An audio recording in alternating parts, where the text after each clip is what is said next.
y en 1973 Enrique Atonal me dice: Felicitas, hágase cargo de Panorama, que hacía el compañero Lauro Gaspar Gutiérrez. Ella es María Felicitas Vázquez Nava. Es productora aquí en radio desde hace 5 décadas. El programa que le encargaron es Panorama Folclórico, una serie que fue pilar en Radio Educación. Feli, como la conocemos, estaba asustada. ¿Cómo que se iba a hacer cargo de esa producción? Pero Enrique Atonal, primer responsable de Radio Educación en su nueva época, confiaba plenamente en el trabajo de Feli como realizadora. Así que la aventó al ruedo. Me encarga Enrique que haga el programa diario de 1 hora, de lunes a sábado. Dije, ¿qué voy a hacer? Música mexicana, ni conozco tanta, solamente conozco los corridos de la Revolución Mexicana y la música ranchera. ¿Qué voy a hacer? Sí, ¿qué hacer ante un tema que no se domina o que uno cree que no maneja? Feli hizo lo que su instinto le indicó. Recurrió a los libros. Comencé con textos de literatura mexicana, textos de historia, y ese método me funciona. Y es que los libros de historia y literatura son como guiones que fueron redactados desde hace mucho. De eso se dio cuenta Feli cuando Enrique Atonal habló con ella para darle forma a Panorama. Enrique Atonal me dijo un día: a ver, no tiene que hacer guiones usted todos los días porque ya están hechos. Ya hay mucha historia antes que usted y con mucha autoridad. Tiene mucha autoridad Riva Palacio, tiene mucha autoridad Guillermo Prieto, Bernal Díaz del Castillo, la Madame Calderón, que estuvo de visita, y todos los cronistas que han pasado por el país. Entonces lo único que tiene que hacer es leer, seleccionar, musicalizar, presentarlo al auditorio y dar a conocer lo que es nuestro país. Y dije, me parece maravilloso. Desde entonces me puse a leer todo lo que significa pues historia y crónica y recetas de cocina y fiestas religiosas y fiestas tradicionales y fiestas populares. Feli primero tuvo como conductor a José Luis Guzmán y después a Emilio Evergenji, que le puso ese toque muy suyo al programa. Pero Panorama Folclórico no se trataba solo de la conducción y las lecturas. Feli es una fiel creyente de que la información y la comunicación tienen que volverse acción. Es decir, deben provocar la evolución tanto del que desarrolla las ideas como quien las escucha. Por eso Feli sacó a Panorama Folclórico de la cabina. Comenzamos a organizar viajes a zonas arqueológicas, viajes a fiestas tradicionales, religiosas y populares, y fuimos, fíjate, desde los primeros años, a varios estados de la República. Fuimos a San Luis Potosí para participar en la procesión del silencio. Nos fuimos también a Yalala. En Yalala grabamos, en Oaxaca, grabamos una boda tradicional de 8 días. Entonces, imagínate los fandangos y los paseos y todos los viajes que hacíamos. No en las mejores condiciones, pero nos íbamos. Era más la emoción de viajar. Panorama Folclórico y su novedoso formato impactaron a la audiencia. Sin quererlo, todo el que lo escuchaba aprendía historia. Tengo amigos de distintos lados universitarios. Ella es la productora Laurelena Padrón. Varios me han dicho, yo aprendí historia de México gracias a Panorama Folclórico. Yo también aprendí porque tuve que recorrer todo de pe a pa. Historia prehispánica, historia colonial, historia contemporánea, historia actual. Leo el periódico todos los benditos días, no se me escapa un día de historia de este país. Entonces, imagínate tú que se me hizo el vicio de leer y escuchar música. Luego de 17 años, Feli dejó Panorama Folclórico.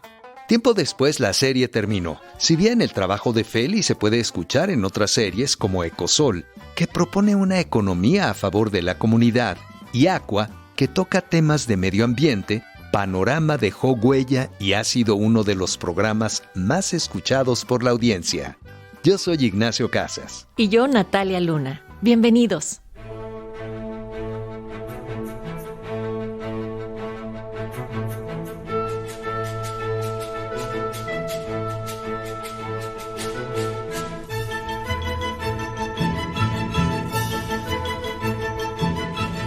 Esto es Aquí en Radio, un recorrido sonoro por Radio Educación.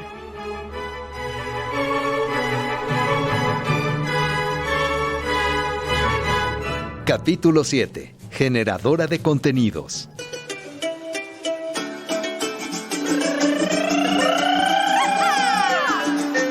¡Para todos los amantes del ska! Aquí en Radio hay programas de gran trayectoria. Muchos rebasan 20 años de existencia. Después de tanto tiempo, ¿cómo toman nuevos aires?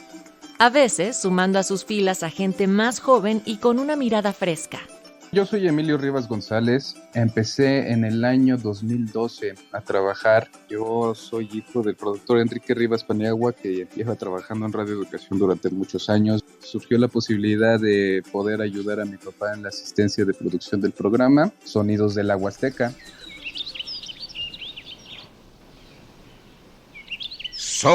Sonidos de la Huasteca. Desde hace 25 años, Sonidos de la Huasteca cuenta historias, presenta personajes y narra las costumbres de esa región mexicana. Por supuesto, también toca los sones, guapangos, danzas y demás géneros que interpretan tríos y bandas de viento. Formar parte de esta producción fue un paso natural para Emilio, porque él prácticamente se ha criado aquí en radio. He crecido con la radio pues, desde que yo era un bebé. Cuando tenía días de nacido me llevaron a Radio Educación. Todas las personas que llevan ahí más de 30 años trabajando me conocen desde que yo era un pequeño, precisamente porque pues, toda la vida he permanecido ahí. Toda mi vida ha sido Radio Educación. Emilio se unió a Sonidos de la Huasteca en un momento de definiciones en su vida. Él y su familia se mudaron a Pachuca. Sin embargo, Emilio debía regresar a vivir a la Ciudad de México, pues había sido aceptado en la UAM Xochimilco para estudiar la licenciatura. Se encontró la posibilidad de que la serie que está grabando mi papá desde aquellos años, que es Sonidos de la Huasteca, era la serie que menos gente tenía para trabajar. Entonces se encontró que podía yo ser asistencia de investigación dentro de la serie. El trabajo le caería bien, no solo porque conocía de toda la vida la estación, también porque con el sueldo podría pagar la renta de una recámara. Una vez que empezó a trabajar en el programa, Emilio se dio cuenta de la formación que traía. Fue un poquito más sencillo para mí porque yo ya tenía la escuela de mi papá, que prácticamente él es mucho el amor hacia la radio y la música en México, la música principalmente tradicional de México, la música indígena, y eso pues, me lo venía aportando desde que yo era un niño. Tal vez la mayor aportación de Emilio hasta el momento fue meter a Sonidos de la Huasteca en las redes sociales.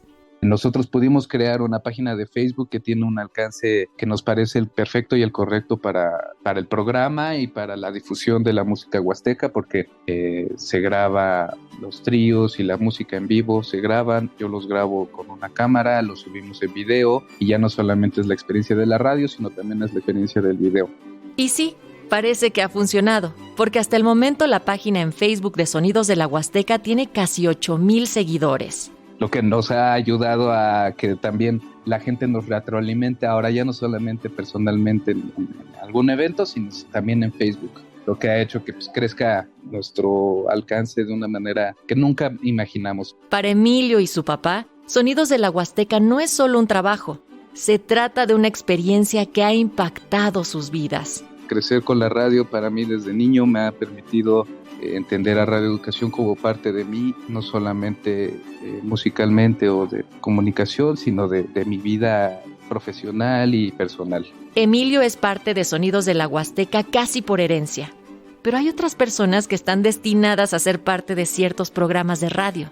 Pero yo me acuerdo que alguna vez les habrá faltado alguna voz o algo así. No me acuerdo ni cómo me dieron la oportunidad de entrar ya adolescente, aunque yo había tenido la experiencia ya de niña, al micrófono.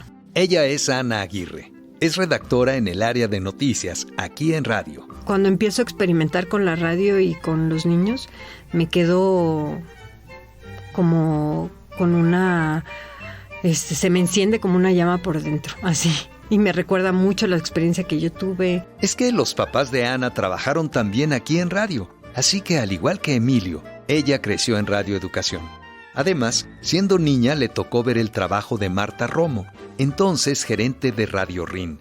la casi mítica estación de radio infantil desaparecida en 1992. Yo tenía 8 años, yo escribía mi sección y se llamaba Las Noticias Inventadas de Anita. Ana, ya adulta, regresó a Radio Educación a trabajar y comenzó a producir una pequeña sección llamada Noticí dentro de la serie Radio Puerto, que se convertiría en la antesala de un proyecto más grande. Empiezo a producir Niños Sapiens. ¿Qué fue primero, el huevo o la gallina? ¿Por qué a veces se ve la luna en el día? Que al final siempre le metía una noticia ahí, claro, para que no se perdiera eso. Y bueno, de entonces hasta la fecha he tenido la oportunidad de estar produciendo programas para niños y que siempre les he metido un sesgo noticioso que me gusta mucho. Tal vez por aprender a hacer radio desde niña, a Ana se le facilita trabajar con las infancias. ¿De verdad es así de sencillo dirigir a niños en la radio? No, los niños huelen el miedo. Detectan de inmediato a una persona que no sabe cómo dirigirlos, que no les pone límites. Los niños pueden devorar a una persona sin que ella se dé cuenta. A Ana no. Ella tiene el don, o más bien ha desarrollado técnicas. Pero muchos de nosotros no, tampoco él. Mi nombre es Alejandro Hernández, aunque muchos o pocos lo sabrán, pues todos me dicen Rayo, Rayito. Oye, no sabía que te llamas Alejandro, siempre te he conocido como Rayo.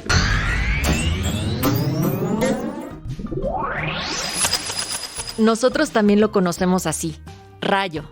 Yo llegué al programa Niños Sapiens en ese entonces, que era en vivo. Pues así arranqué yo mi estancia en Radio Educación. Nunca había trabajado yo con niños, la verdad fue un reto muy sui generis para mí, porque pues al no haber tratado nunca con ellos, pues como que no sabes cómo dirigirte a ellos. ¿Y qué pasa cuando no sabes cómo tratar a un niño? De repente los niños, pues como tampoco me conocían, yo les hablaba y no me hacían caso, me ignoraban, se daban la vuelta. Entonces sí era un poco para mí desesperante el no saber cómo acercarme a ellos, cómo tratarlos. La ayuda de Ana fue fundamental para Rayo, porque le permitió ganar confianza, tanto la de los niños como la de sí mismo. Entonces fue todo un reto encontrar esta manera de dirigirme hacia ellos sin ser ofensivo, sin ser agresivo, pero sí siendo hasta cierto punto firme para pues que me hicieran caso, ¿no? Superar este tipo de retos, sobre todo con programas de niños, provoca que uno le agarre cariño a lo que hace. Que nos cuente ella. He tenido varios programas consentidos, pero yo creo que uno de los que más he amado. Me gusta hacer mi tarea porque así aprendo y busco en los libros qué significa esto. La maestra la tarea para que yo me dé cuenta si está bien. Me gustan hacer mis tareas, si no la maestra los regaña. Que los niños se vayan descubriendo poco a poco. La tarea que me gusta más son las maquetas. Tenemos tarea. Tenemos tarea se volvió un asunto que tocaba temas delicados, pero que se convertían en una suerte de tareas de vida. Ella es Lourdes Mugenburg, es productora aquí en radio y su mirada de pedagoga ha aportado a sus producciones. A Lulu, como le decimos, le encargaron hacer un programa para que los papás ayudaran a sus hijos a hacer la tarea. Y planteado así, no suena un proyecto tan alentador. Eso no me interesaba mucho, pero bueno, pues era trabajo y dije, va. Y de pronto un día metimos a unos niños al programa y descubrimos que el asunto no era para ayudarle a los papás a que ayuden a sus hijos a hacer la tarea, sino como que era la versión de los niños hablando con qué conflictivas se encontraban. Es decir, los niños exponían preocupaciones auténticas como ¿qué tan difícil es ser chavo? ¿Qué es lo que los hace enojar? ¿Por qué hay que regresar a la escuela después de las vacaciones? ¿La maestra del nuevo curso va a ser regañona? Lo que te va a servir para la vida y no necesariamente es 2 más 2. Bueno, sí es bien importante 2 más 2 es 4 porque si no te transan o tienes que cobrar algo, pues hacerlo bien. Pero quiero decir, más allá de eso, partes importantes como protegerse de la violencia intrafamiliar, cómo cuidar el cuerpo, qué partes nadie tiene derecho a tocarte, qué quiero ser de grande, irmelo planteando, qué importa que falte años, cómo se hace un ejercicio político para llegar a una presidencia. Bueno, fue mi mayor deleite. Amé ese programa porque los niños no iban guionados, sino decían lo que querían. Y entre las barbaridades que decían, y me atrevo a decir barbaridades porque a mí me encanta la palabra barbaridades y me encanta decir barbaridades también, era una sabiduría y era una naturalidad. Gocé ese programa con toda mi alma. Duró como 10 años hasta que los niños se nos hicieron como adultos mayores y decíamos, no, ya, esto ya. Y bueno, pues sí, ya había que cambiar el esquema.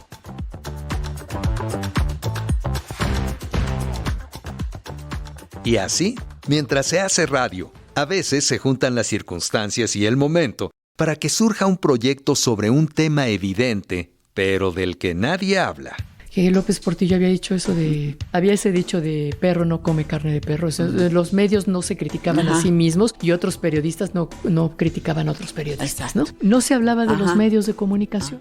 Ella es Graciela Ramírez. Es productora aquí en radio y creadora de uno de los programas más relevantes sobre medios de comunicación en México. Voy a cumplir 35 años con El fin justifica los medios. El fin justifica los medios surge en 1989, en un momento en que trabajadores de los medios, periodistas, comunicólogos, investigadores y académicos veían la necesidad de reglamentar el derecho a la información.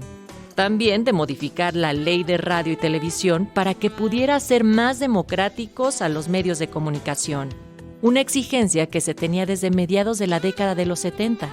En ese tiempo te acordarás que fue lo del derecho a la información que nunca se reglamentó, se reglamentó y entonces durante mucho tiempo estos grupos estaban demandando la reglamentación del derecho a la información. Entonces pues yo iba y yo fui, por ejemplo, cuando pasó lo de Excelsior, el golpe a Excelsior, la conferencia de prensa que hicieron en el Club de Periodistas. El golpe a Excelsior. Se trata del acto de censura que sufrieron Julio Scherer García y su equipo de periodistas en 1976, debido a las críticas que hacían al gobierno de Luis Echeverría. El suceso es recordado como un atentado contra la libertad de expresión. En alguna ocasión, precisamente platicando con Raúl Trejo, se refiere al académico, investigador, periodista y escritor mexicano Raúl Trejo del Arbre. Me dijo, ¿por qué no haces un programa sobre medios de comunicación en Radio Educación? Porque no hay quien hable de estas cosas. Si bien el tema ya se trataba en las universidades, en los medios de comunicación nadie hablaba de él. Entonces la productora propuso realizar la serie en Radio Educación. Pero como respuesta obtuvo pues búscale patrocinio. Entonces, pues primero busqué así como a ver si Proceso, el 1+1, no sé qué, pero pues no, nadie, ¿no? Y además hubiera sido, pues ahora sí que un programa, haz de cuenta, de la revista Proceso, ya no hubiéramos tenido la libertad. Entonces yo dije, no, pues están estas organizaciones, la Unión de Periodistas Democráticos, la Fundación Manuel Buendía y la Asociación Mexicana de Investigadores de la Comunicación, pero no tienen dinero. Bueno, pues está bien, nosotros la pagamos. Y así se hizo. Entonces, para no generar conflictos entre los tres grupos por temas e invitados, Graciela tomó la decisión que le pareció más equitativa. Pues la voy a hacer con 3 conductores y que se vayan rotando. Y entonces eran Jorge Meléndez por parte de la UPD, Raúl Navarro, al cual Florence Toussaint había designado por parte de la Asociación Mexicana de Investigadores de la Comunicación, y Miguel Ángel Sánchez de Armas por parte de la Fundación Manuel Buendía. Entonces se iban rotando los temas de acuerdo. Ellos de alguna manera proponían, y de acuerdo al tema que les caía o les era más de su perfil. Después, para darle frescura a la serie, Graciela ha invitado a otras voces a conducir el programa. Gabriela Granados, Hilda Saray, Cintia Lascano, José Ángel Domínguez y la misma Graciela Ramírez han estado al frente del micrófono de El fin justifica los medios. Y es que las audiencias y los propios medios han modificado su interacción. La comunicación ha cambiado muchísimo. Hemos seguido temas muy importantes como el tema de la reglamentación del derecho a la información, la reforma a la ley federal de radio y televisión, la ley de transparencia, toda esa lucha de la ley Televisa, el surgimiento de un montón de organizaciones que ha habido de defensa de la libertad de expresión, del derecho a la información, defensores de audiencias, en fin, un montón de temas. Con el pasar del tiempo, la discusión sobre el papel de los medios de comunicación ha cobrado más relevancia. Por eso es que esta serie no envejece y se vuelve más útil para la audiencia.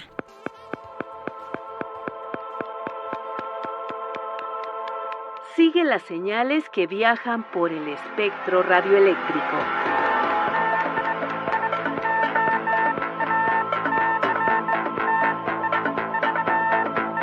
Sintonía libre. Sintonía libre. Un ancho mundo de frecuencias. Y algunos proyectos llegan a estar más allá del tiempo. De hecho, pierde precisamente temporalidad. Se vuelven clásicos. Algo así es la señal de onda corta de Radio Educación. Fíjate que dentro de las actividades de mi servicio social fue una de calificar material de la fonoteca. Yo no sabía para qué emisora, o sea, para ese material, para qué iba a servir, para qué programación. Ella es Pilar Cruz. Es la encargada de la señal de onda corta de Radio Educación. Hasta después de cierto tiempo me enteré que justamente era para la onda corta. Fue mi primer contacto con la onda corta, ¿no? Conocí la programación que se tenía que transmitir por esa señal, ¿no? Es decir, música mexicana que no tuviera temporalidad y que precisamente hablara de México.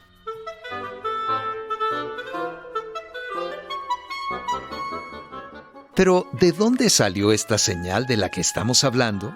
En 1977, Radio Educación recibió la señal de onda corta. Para el transmisor de onda corta teníamos una antena delta para poder transmitir a todo el mundo. Él es Alejandro Zamudio González. Es uno de los ingenieros de la planta de transmisión aquí en radio. A él le tocó trabajar en esas primeras transmisiones de onda corta. Pues nos llegaban reportes de todo el mundo de onda corta. Pues teníamos que hacer el archivo de desde dónde nos enviaban pidiendo el QR. Teníamos que hacer un mapa como si fuera un mapa mundi para saber hasta dónde llegaba nuestra onda corta. Durante casi 2 décadas, la señal de onda corta transmitió el mismo contenido que la frecuencia en AM.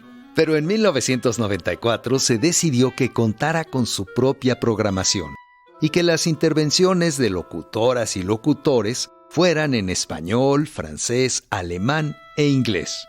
Tiempo después se resolvió que la onda corta solo transmitiera contenidos en español para fortalecer la identidad nacional. En 2007 hubo justamente del 2000 al 2007 que Felicitas Vázquez ya no está en la coordinación de la onda corta. Quienes estaban dejan la señal y me dicen, ¿te haces cargo de la onda corta? Yo dije, adelante. Cuando Pilar asume la coordinación, se da cuenta que tiene que empezar casi de cero. Entonces, no había ni operadores, solamente eran 2-3 personas las que hacían la programación. No se sabía qué es lo que se transmitía. Estaba como que muy a puerta cerrada de alguna manera, ¿no? Pues me dijeron, aquí está esto y aprende. Y se trató, y una aventura más, ¿no? A aprender y a sacar adelante a la señal. Entraron operadores para hacer la programación, empezaron locutores y bueno, empezamos a la programación grabada. Pero realmente fue así mi llegada a la onda corta. Pilar entonces comenzó a aprender que la señal depende de las condiciones atmosféricas, que con el frío la onda viaja más lejos, que por la noche hay menos ruido y la onda también puede llegar más lejos, que si un programa se transmite a las 5 de la tarde, también se vuelve a lanzar en la noche porque los diexistas escuchan la señal en diferentes horarios y en distintos países. ¿Qué tal amigos pachucotes y rumberas? Soy Pato de Maldita Vecindad y los hijos del Quinto Patio y quiero externar mi apoyo a Radio Educación, la mejor radio pública de México y que tanto ha aportado a la cultura de nuestro país. Yo apoyo a Radio Educación. Yo apoyo a Radio Educación. Yo apoyo a Radio Educación. Yo apoyo a Radio Educación. Yo apoyo Radio Educación. De Chile, yo apoyo a Radio Educación. Desde Chiapas, yo apoyo a Radio Educación. Yo apoyo. Los diexistas son las personas aficionadas a rastrear, sintonizar, identificar y escuchar emisoras de radio lejanas. El nombre proviene del término telegráfico DX, que significa distancia. En México existe un grupo de diexistas que se reúnen cada año desde 1995. Desde que yo llegué ahí, a partir del 2010, solicité estar presente, representar a Radio Educación en estos encuentros diexistas para seguir fomentando esta escucha de la onda corta, para decir que Radio Educación tiene esta emisora y que seguimos apoyando esta escucha. Y no nada más en México, sino en el mundo. Para que se pueda escuchar esta programación, los ingenieros de la planta de transmisión están al pendiente de que salga bien la señal. Mi nombre es Ángelo Mendoza Batres. Yo ingresé hace poco, en 2017. Ahorita ya apenas llevo 7 años de estar participando en el equipo de Radio Educación y atendemos 2 frecuencias. Atendemos la frecuencia de amplitud modulada y la de onda corta. La de onda corta trabaja de 5 de la tarde a las 6 de la mañana, 12 horas. En onda corta trabajamos ahorita como el transmisor de onda corta, ya no, solamente tenemos uno. El transmisor es de 10 kilos, pero lo estamos trabajando a media potencia porque pues estamos de alguna forma reservando para que no vaya a dañar, ya que es el único transmisor que ahorita tenemos. Además, es un transmisor tan antiguo que aún usa bulbos. Ese transmisor es completamente analógico, es de bulbos y así como llega la señal prácticamente solo la procesamos un poco y la enviamos al aire. Entonces por eso la calidad de la señal de onda corta es menor a la calidad de señal de AM. Entonces por el tipo de transmisor que tenemos, ¿no? Tenemos un transmisor a bulbos. Sí me han propuesto de que si ya no sirven los bulbos o ya no tenemos bulbos, pues vámonos por internet, pero eso ya no es onda corta. No es onda corta ya. Y es que escuchar la onda corta también se trata de una experiencia. Y esa experiencia nace de la idea de escuchar qué tiene que decir el otro por la radio. Por eso, Radio Educación ha sido una gran generadora de contenidos.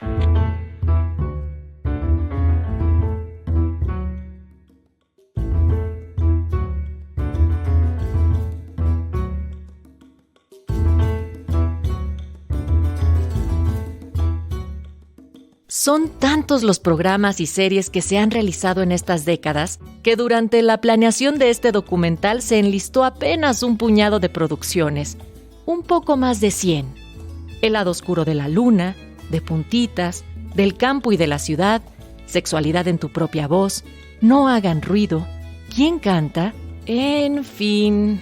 Rafael Catana, el compositor y también productor aquí en radio, supo englobar mejor este intercambio entre Radio Educación y su audiencia. Yo creo que esta conversación, como digo yo en mi programa en Pueblo de Patinetas, nunca va a terminar, pero sí celebremos los 100 años de Radio Educación, pues con un baile increíble que puede ser en todas las cabinas, un baile en donde, repito, están presentes las ideas.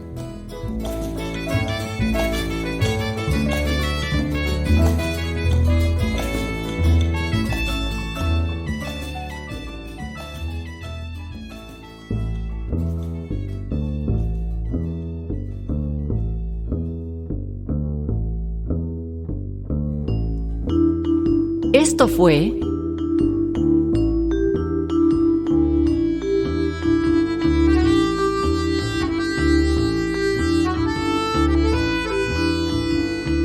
Aquí en Radio, un recorrido sonoro por la historia de Radio Educación.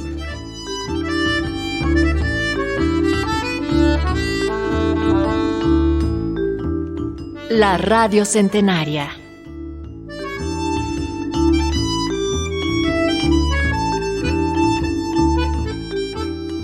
Agradecemos el apoyo de nuestras compañeras y compañeros Heriberto Acuña, Lénica Ávila, Lourdes Ailuardo, Pilar Muñoz, María Eugenia Pulido y Ana Leticia Vargas.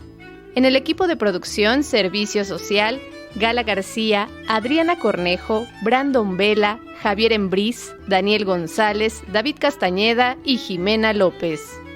Ingeniero de audio, Fortino Longines. Musicalización, Heréndira Salazar. Asistencia de producción y voz, Alma Lilia Martínez. Asistencia de producción, Jocelyn Vega. Edición, Jorge Humberto Chávez. Conducción, Natalia Luna e Ignacio Casas. Guión e investigación, Memo Bautista. Producción y coordinación general, Laura Elena Padrón.